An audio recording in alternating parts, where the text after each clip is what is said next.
আমি স্বপ্নার কিচেন থেকে স্বপ্না বলছি। আপনাদের সকলকে জানাই স্বাগত। আশা করি আপনারা সকলে ভালো আছেন। আজকে আমার রেসিপি মাটনের পাতলা ঝোল। আলুগুলো এইভাবে কেটে ভেজে নিয়েছি। আর ফোড়নের জন্য শুকনো লঙ্কা, গোটা গরম মশলা, তেজপাতা, জিরে আর একটু চিনি ফোড়ন দেব।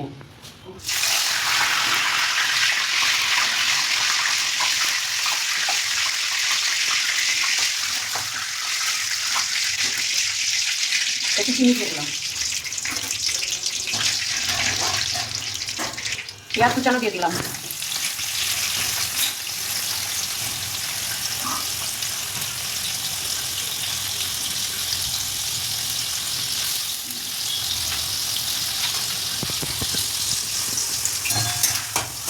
পেঁয়াজটা লাল লাল করে ভেজে নেব। আমাদের মাটনের পরিমাণ অনুযায়ী এর মধ্যে আছে পেঁয়াজ, আদা, লঙ্কা, কাঁচা লঙ্কা আর রসুনের পেস্ট দিয়ে দিলাম।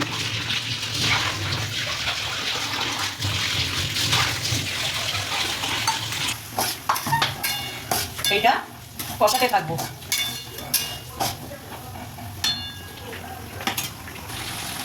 মশলায় তেল ছেড়ে গেছে, এইবার কিছু গুঁড়ো মশলা দেবো। এর মধ্যে আছে 2 চামচ ধনে গুঁড়ো, 2 চামচ কাশ্মীরি লঙ্কার গুঁড়ো, 2 চামচ জিরে গুঁড়ো দিয়ে দিলাম।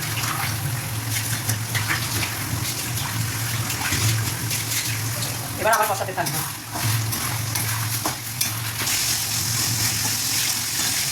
মশলা একদম কষে তেল বেরিয়ে গেছে। এবার মাটন ধুয়ে লবণ হলুদ মাখিয়ে এর মধ্যে দিয়ে দেবো। মাটন দেওয়া হয়ে গেছে। এবার ভালো করে মশলা মিশিয়ে একদম অল্প আঁচে ঢেকে দিয়ে বলবো।